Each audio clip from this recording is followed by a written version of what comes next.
Well, great evening. I came across a video that I'm starting to watch, and so far I find out that this guy has been speaking truth.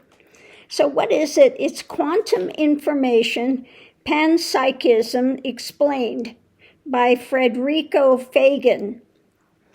So what is it that he's talking about? He's talking about consciousness and quantum fields, etc. Now,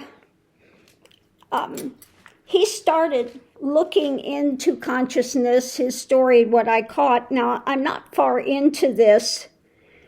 I've got over an hour left to watch it. I'm only a little over 20 minutes in. And he said he was a very unhappy person. He had a big business. He said, I had all the things that should make you happy, but I wasn't happy.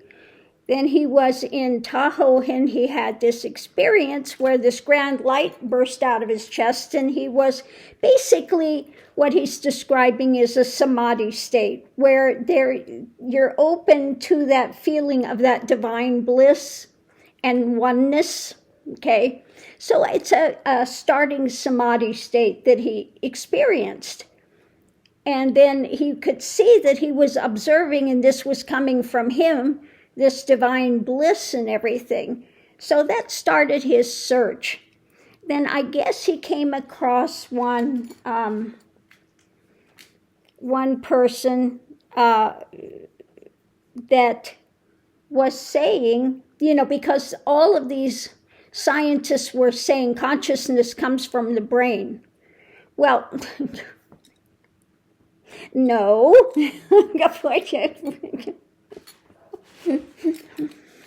Consciousness programs the brain programs the body. Okay, first there's consciousness.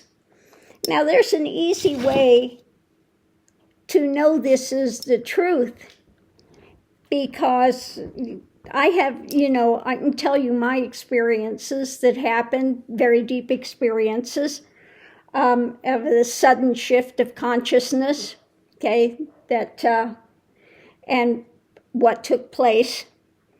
And I have a few writings, Why the Silence, Why Not Mind, and I have another one. And then I have books that are more on non-duality, etc. Anyway, and they all come out from my experience, not what I've read about and I'm parroting, okay? This is all from direct knowledge. But what happened with me, I was in India, and I was sitting there, and I was talking with somebody, and I said, God's the zero. God cannot be the one. And this guy was over there listening, and he came over, and he said, can I talk to you? And he totally understood that, because this guy was a maths genius. Okay, he thinks in equations. I cannot imagine somebody that thinks in equations, because my whole thing was just really the opposite. Okay, when it comes to math, I could do simple addition, subtraction, and division, and that's it. Okay, I have no deep connection with math. But how did I know that God is the zero? Okay. So we had really interesting conversations and things. But anyway, he agreed 100%. He said, yes, absolutely, God has to be the zero. So how do I know that God is the zero? Because when I sat down for meditation, everything that when I ran into enlightenment, they call enlightenment or realization, everything dismantled, okay? And there was no me, no world. The only thing that was there was this, what I call the divine is, or the pregnant void, okay? It's pregnant with everything that will ever come into existence.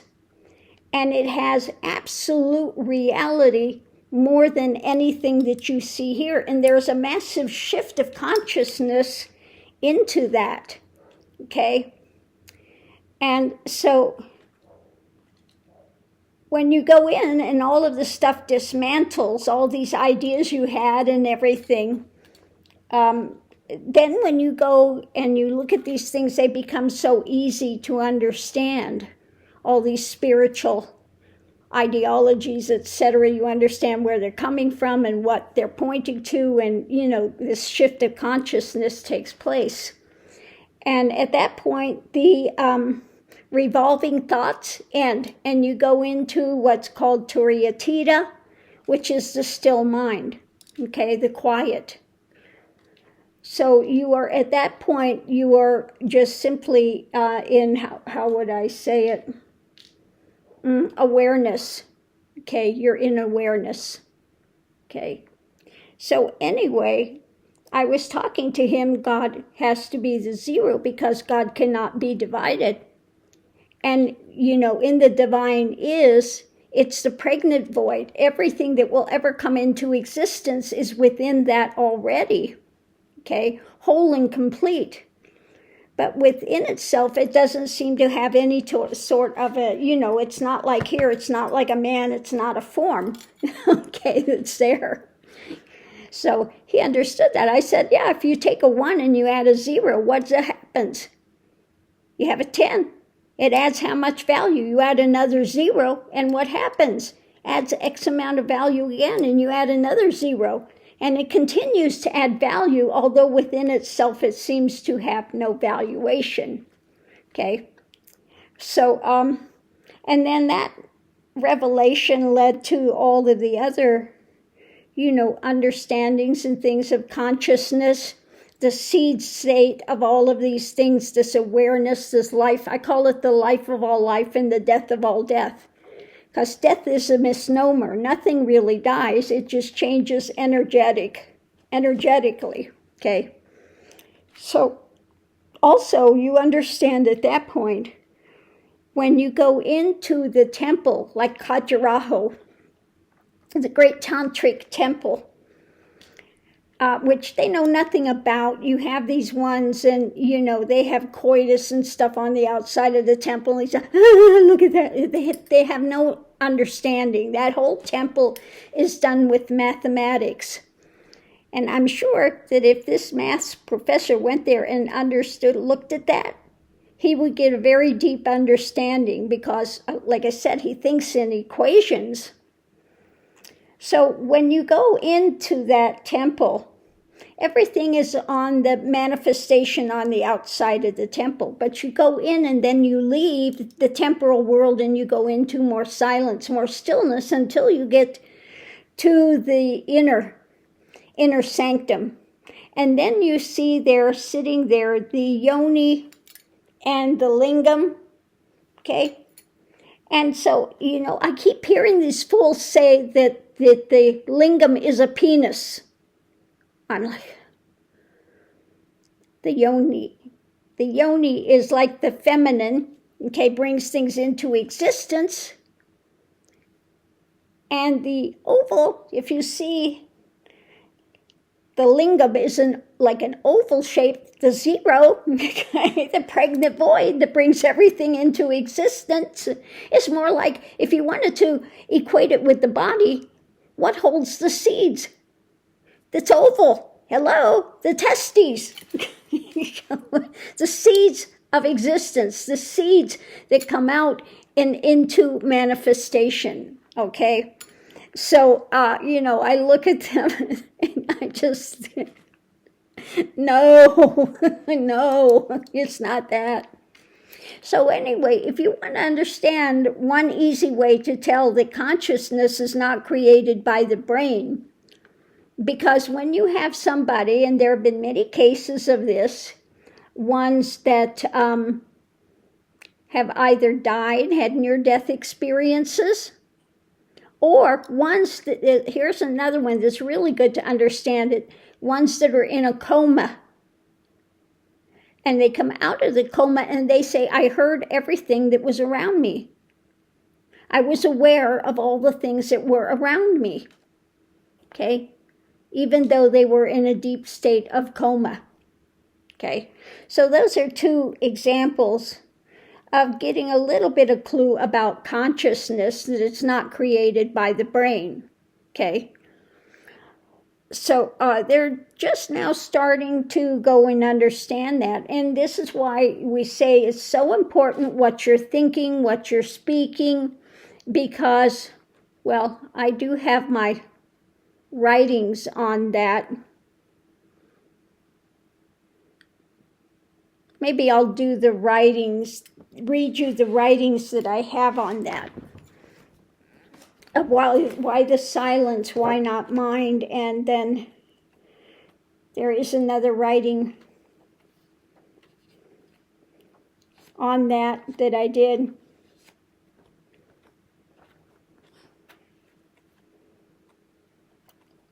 As to how this all goes. Now, as you're going through to intellectuals who despite Advaita, yeah, that's what the other one is.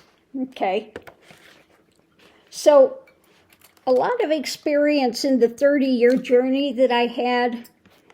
You'll have lucid dreams where you're aware of everything. You can change the dream. You can have a witness state where you absolutely are seeing yourself as you're doing something. Now, one example I have of that, I had a time where I'd gotten really angry with somebody and was sitting there screaming, it's off the wall. And at the same time, I'm witnessing that and going, well, inside, and the body's still having this scream fest and argument. Well, that's pretty stupid. At the same time that it's still going on, witnessing it, and ability to dismantle it as it's happening. Okay, well, that's pretty stupid, But you have witness state, observing it, and then in consciousness level as well, you can dismantle it, and you can go through and, how do I want to say it? Through the observation, you can, I can't think of the word that I'm looking for. You can determine what's happening and break it down, etc. Evaluate. You can evaluate it as it's happening. Okay? So anyway, not to creation, uncreated is. So there is a quote, those that speak do not know, and those that know do not speak. Now, I had that thrown at me so many times. So that's why I finally decided to write this. I said, there are those that have reached, that have tried to speak, but always say there are no adequate words.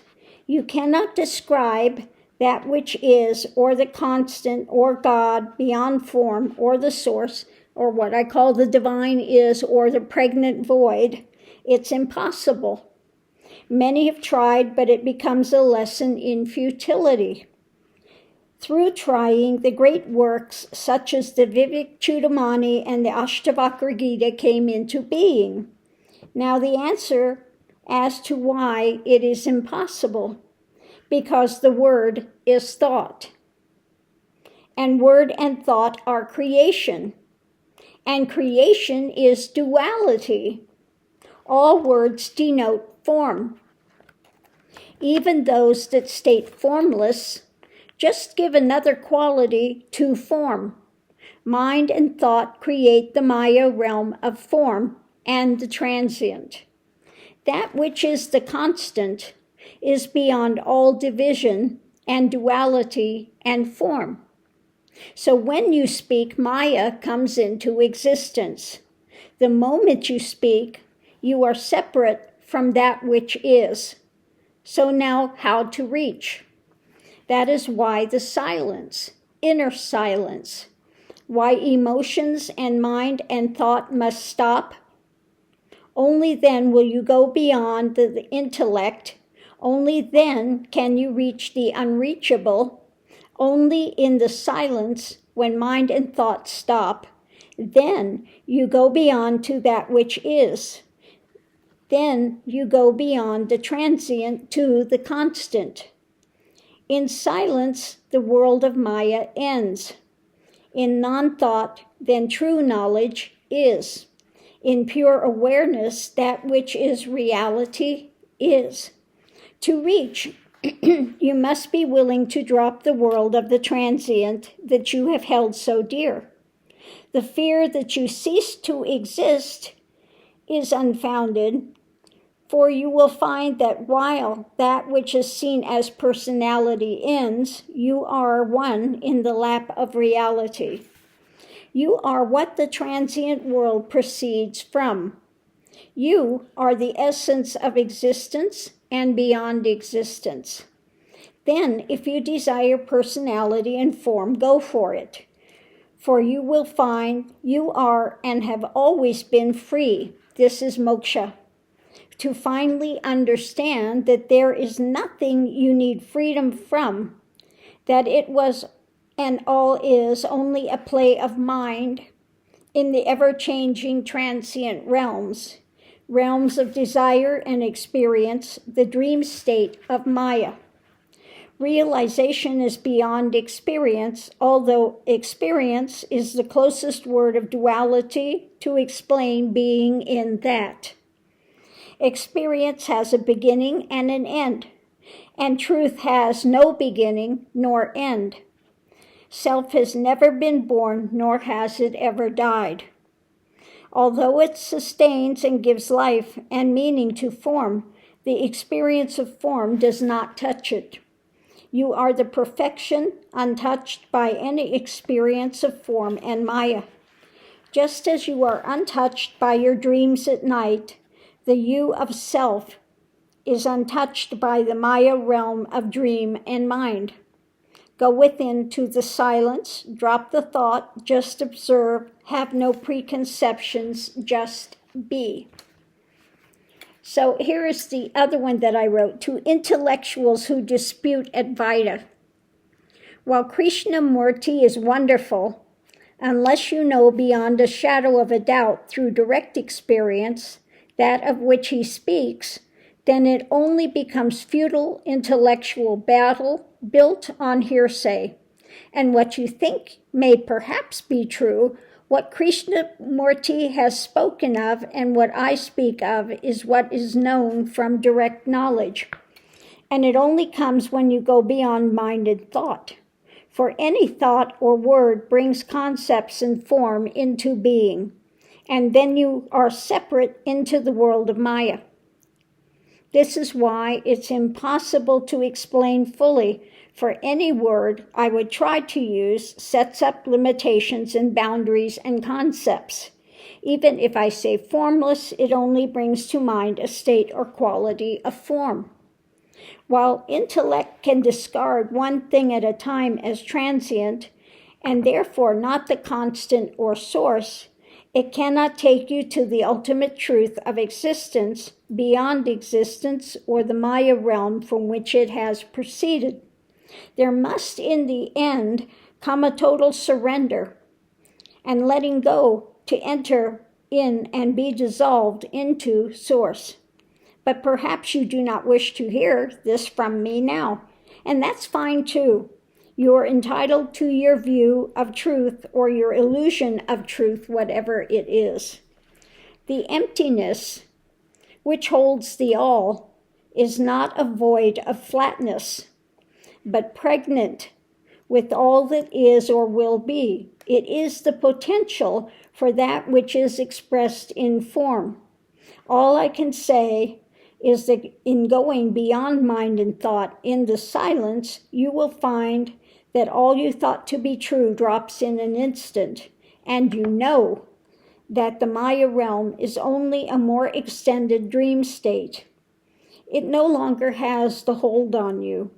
The illusions are dropped, and that which is or source or is all that remains. It is the constant and permeates all, but it is untouched by any of the proceedings in the Maya realm of the transient. The essence of your being is only that source. Beyond a shadow of a doubt, you have never been born nor ever died. The essence of you is eternal. All that happens only to form and to your mental illusions that you are only the body in this existence. But to the real you that is ever eternal, nothing can touch or harm nor change its eternal nature, which is bliss and the emptiness that is complete, containing all in potentiality, no longer personal limitational form. It is more real than anything which you now view in the Maya realm. And this is realization. Simply to come to that place where there is no within or without. It simply is. And there are no longer any questions, nor any disputes, nor any conviction. For in conviction there must be doubt somewhere, and there is no doubt. The path ends, and liberation is won. For you find there has never been anything to be liberated from, and you see the Maya realm for what it is, a playground of mind and desire, the ever-transient world in change, and the only constant is change. And you see the emptiness in it, and know it is non-dual in nature also. And you rest in the silence beyond the rational mind and thought, no thoughts floating in endless succession, and if any arise, they are only empty clouds that pass without any substance. When the thoughts end, and even the desire for liberation and enlightenment has been dropped, then and only then does the shift take place. All changes in a split second. The world is not and only the substance, the essence, the truth beyond division remains. You are no longer witness, for there must be subject and object to be witnessed. You are not a witness of anything, yet you are complete and whole with more life and bliss than you can ever obtain in the transient, fleeting world of Maya. Simply you are, and yet you are not, for there is no person, no body, no mind, no thought, no mentally sustained ideation of a you, yet you are real, and the eternal nature that gives life, sustains life, and is life. Okay? So if you're interested in those kind of things, you can get my book, Kundalini from Hell to Heaven. It's got a new cover on there now. It's got a picture of me and something there. Kundalini from Hell to Heaven. Wisdom from the Completed Journey by Ganga Karmakar. Okay? Now, I put that book together for those that are going through Kundalini, and it gives some pointers, some things to look at and understand as you're going through that journey. So anyway, that's my thing about consciousness and quantum.